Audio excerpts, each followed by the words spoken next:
तरफ है वो चेहरा जो अब इस दुनिया में नहीं है और एक तरफ आप देख पा रहे हैं वो चेहरा जिसने इस हत्याकांड को अंजाम दिया है और इस हत्याकांड की वजह से सुखदेव सिंह गोगामेडी इस दुनिया में नहीं है। लेकिन इन दो चेहरों के अलावा एक चेहरा और है, प्रशासन का चेहरा, जो इस वक्त दिख नहीं रहा। क्या सिस्टम ने सुखदेव गोगामेडी की हत्या को लेकर मिले इनपुट के बाद एक्शन नहीं लिया? क्या सुखदेव सिंह गोगामेडी की हत्या को लेकर जितने इनपुट मिले उसके बाद प्रशासन ने लापरवाही बरती?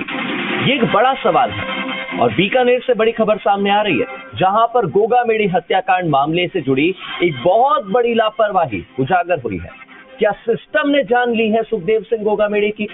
क्या इनपुट के बाद भी एक्शन न लेने की वजह से गोगामेडी की हत्या हुई? राजस्थान पुलिस को एटीएस और एसओजी ने पहले ही एक लेटर जारी किया था। मार्च में अतिरिक्त महानिदेशक की ओर से ये लेटर मिला। सुखदेव सिंह गोगामेडी को मारने की योजना की जानकारी दी गई। पत्र में लिखा गया बाकायदा कि बठिंडा जेल में बंद गैंगस्टर संपत नेहरा ने उसे मारने की योजना बनाई है। संपत नेहरा लॉरेंस बिश्नोई का एक सहयोगी है, बिश्नोई गैंग का सदस्य है और 14 मार्च की तारीख, महीनों पहले एक लेटर जारी होता है। लेटर की कॉपी अब जाकर के सामने आती है और इसके बाद पुलिस प्रशासन पर यह सवाल उठते हैं कि मार्च में 14 मार्च को एटीएस ने आपको लेटर लिखा, बठिंडा जेल में बंद गैंगस्टर संपत नेहरा की योजना के बारे में आपको बताया गया कि गोगामेडी की हत्या हो सकती है। आप अलर्ट रहिए, आप सतर्क रहिए। कहां गई वो सतर्कता? कहां गई सीरियसनेस? कहां गई गंभीरता? अब गंभीरता से जांच हो रही है, अब गहनता से जांच हो रही है। तब जांच क्यों नहीं हुई? तब गनमैन प्रोवाइड क्यों नहीं किए गए? तब सुरक्षा का ध्यान क्यों नहीं रखा गया? तब गोगामेडी के मांगने पर भी, बार बार कमिश्नर से मिलने पर भी उनको सुरक्षा क्यों नहीं मिली? क्या प्रशासन ने, क्या सिस्टम ने इस हत्याकांड को अंजाम दिया है? ये एक बड़ा सवाल है। मेरे सहयोगी रौनक व्यास जुड़ गए, सीधे रौनक का रुख करते हैं। रौनक, ये बड़ा सवाल है कि क्या इस हत्याकांड के पीछे लापरवाह सिस्टम है? क्या इस हत्याकांड के पीछे ढिलाई है? क्या कारण है इस हत्याकांड का?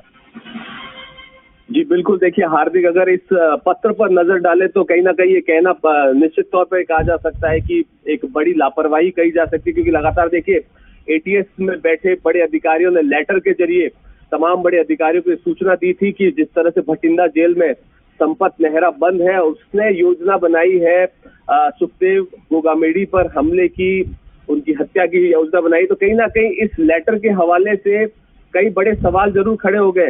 निश्चित तौर पर देखिए, हालांकि मार्च में लिखा गया था लेटर, काफी महीनों पुराना लेटर है, लेकिन अब चूंकि इस घटनाक्रम के बाद इस लेटर का सामने आना कई अपने आप में सवाल खड़े कर रहा है सिस्टम पर कि इतनी बड़ी घटना होती है, उसकी जानकारी पहले से अगर क्या सिस्टम को थी तो क्यों सुरक्षा नहीं प्रोवाइड करवाई गई?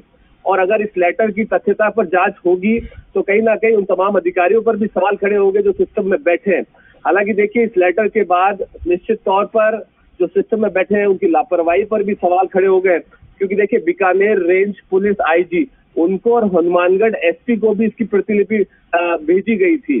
चूंकि बड़ा घटनाक्रम कल हुआ है, पूरे राजस्थान में रोष जो है सर्व समाज की तरफ से और खासतौर पर राजपूत समाज में इसका रोष देखने को मिल रहा है। लेकिन क्योंकि लगातार आप देखिए राजनीतिकरण जो है जिस तरह से हो रहा था पिछले लंबे टाइम से, आप देखिए कि लॉ एंड ऑर्डर पर सवाल बीजेपी लगातार खड़े कर रही थी और अब इस लेटर के सामने आने के बाद कई महत्वपूर्ण सवाल जो है अब फिर से आ खड़े हो गए इस लेटर पर कि आखिर मार्च में जब इस तरह के इनपुट्स मिले थे, एटीएस ने जिस तरह की जानकारी तमाम अधिकारियों को दी थी, उसके बावजूद अब तक इस पर क्यों नहीं एक्शन लिया गया? जी हार्दिक। बिल्कुल रौनक, और सवाल अब भी यही बरकरार है कि क्या इस हत्या में वाकई हत्यारों की भूमिका रही, या फिर पुलिस की लापरवाही रही, या फिर सिस्टम की कोताही रही, या फिर प्रशासन का नींद से न जागना गोगामेडी की हत्या का कारण बना?